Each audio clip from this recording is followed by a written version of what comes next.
Hi guys, welcome to another episode of Small Steps to Freedom. If you're new here, welcome to Small Steps to Freedom. We talk about all things personal finance, so be sure to hit the subscribe button for all our content. On today's episode, we'll be talking about whether cash flow is better than equity or if equity is actually better than cash flow. And you know I've got you, so I will definitely be defining those terms as well in this video. But without further ado, let's get into it.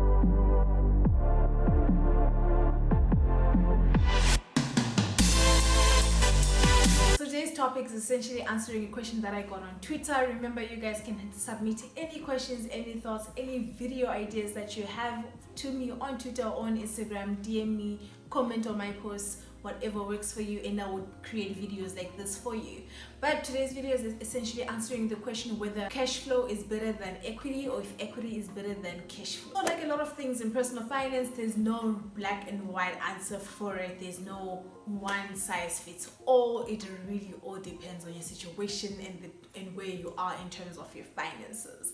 And both actually are pretty much very important in terms of your financial journey.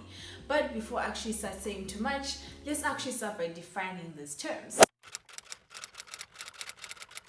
So when we talk about cash flow, we talk about the income that you have coming in, right? So when it comes to investing, if you have investments that are paying you monthly or paying you quarterly or paying you yearly for holding those investments, that is called cash flow. So when you see people in the property investment space, for example, when they get properties, they get tenants, then they get monthly income from the rent that those tenants pay in those properties.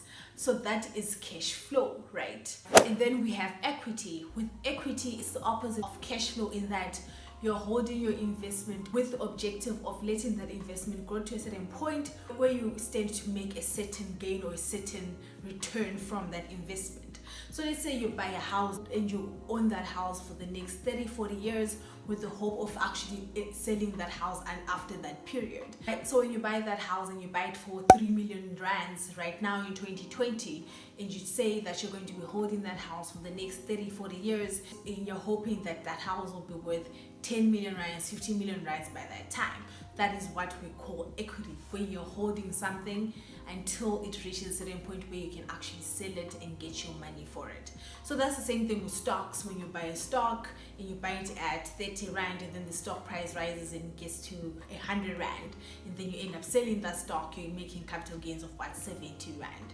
So in that case, you would have gotten your capital gains, which is essentially what we're talking about when we're talking about equity. These two things carry their own advantages and their own disadvantages. If you look at equity, for example, you're probably giving your money way more time to actually grow, so that you're getting more benefits from having that money compounding. And then obviously with cash flow, you're getting that monthly income coming in every month, which makes it easier for you to actually fund your day-to-day living expenses on that investment, right? In terms of who actually should be taking out cash flow investments and who should be taking out equity investments, that is totally up to the individual. So obviously these have their advantages and their disadvantages, but it is also definitely a common practice for people to have those two types of investments in their portfolios. So you definitely do not have to confine yourself to just having equity investments or not having cash flow investments. You can definitely have both so that you can get both benefits. But obviously these are things that you need to take into consideration if you do not have money to actually fund both types of investments, or you don't have enough funds to be spreading around. But with all that said, I know I've been talking for so long now, but I just want you guys to remember that I'm not a financial advisor, so these are all definitely just my thoughts, and I can definitely be wrong.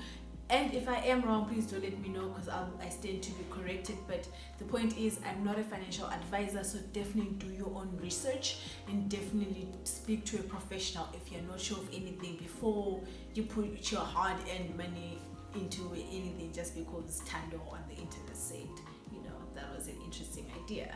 But if you do have any more questions about cash flow and equity, please do let me know, and I'll definitely make more videos around it. You know, guys, I love talking about money. Give me a real, I will talk about money every single day. But anyway, guys, I really hope this video actually answered your question. And if you do have your own question, please sure to leave it in the comments down below.